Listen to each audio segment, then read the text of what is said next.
ప్రభువైన యేసుక్రీస్తు నామములో అందరికి వందనములు. కొన్ని విషయాలు మనం నేర్చుకుందాము.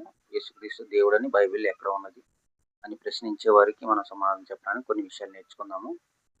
మరి యోహాను సువార్త 1వ అధ్యాయము 1 నుంచి 3 వచనముల వరకు, ఆదియందు వాక్యము ఉండెను, వాక్యము దేవుని యొద్ద ఉండెను, వాక్యము దేవుడై ఉండెను. యోహాను సువార్త 20వ అధ్యాయము 28వ వచనము. అందుకు తోమా, నా ప్రభువా, నా దేవా అనెను. అదేవిధంగా రోమాపత్రిక 9వ అధ్యాయం 6వ వచనం, పితరులు వీరి వారు క్రీస్తు శరీరం బట్టి వీరిలో పుట్టెను, ఆయన సర్వాధికారి అయిన దేవుడై ఉండి నిరంతరము స్తోత్రార్హుడై ఉన్నాడు. ప్రకటన 1వ అధ్యాయము 8వ వచనము, అల్ఫా ఒమేగా నేనే, వర్తమాన భూత భవిష్యత్ కాలంలో ఉండువాడు నేనే అని సర్వాధికారి దేవునకు ప్రభు సెలవిచ్చుచున్నాడు. ప్రకటన 21:7, జయించువాడు వీటిని స్వతంత్రించుకొనును,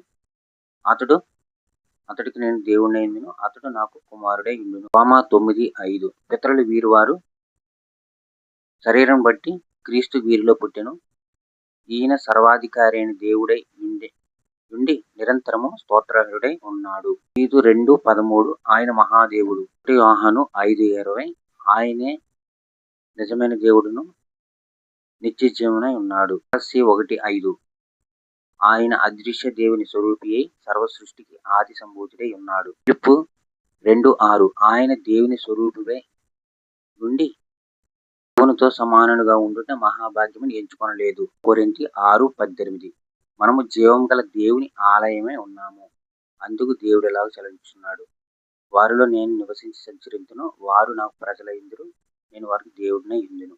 హెబ్రీ 1వ అధ్యాయము 8వ వచనము, దేవా, నీ సింహాసనం నిరంతరం నిలిచినది, నీ రాజదండము న్యాయార్థమైనదని తండ్రి అయిన యెహోవా యేసుక్రీస్తుని దేవా అంటున్నాడు. ఇంగ్లీష్లో దేవా అంటే ఓ గాడ్ అని అర్థము.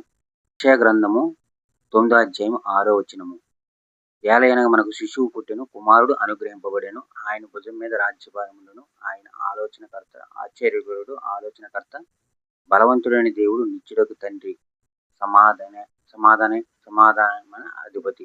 ఇక్కడ బలవంతుడైన దేవుడు, నిత్యుడగు తండ్రి అని రాయబడి ఉన్నది. అంటే యేసుక్రీస్తు వారు బలవంతుడైన దేవుడు, నిత్యుడగు తండ్రి అని చెప్పబడుతుంది. యెషయా 48వ అధ్యాయము 16వ వచనములో, ఆదియందు నేను రహస్యముగా మాట్లాడువాడును కాను, అది పుట్టిన కాలం మొదలుకొని నేను అక్కడ ఉండిన వాడును, ప్రభువు యెహోవాయు ఆయన ఆత్మయు నన్ను పంపినని రాయబడి ఉన్నది. ఇక్కడ మరి తండ్రి అయిన దేవుడు యెహోవా, అలాగే కుమారుడు, పరిశుద్ధాత్ముడు మనకు కనిపిస్తూ ఉన్నారు.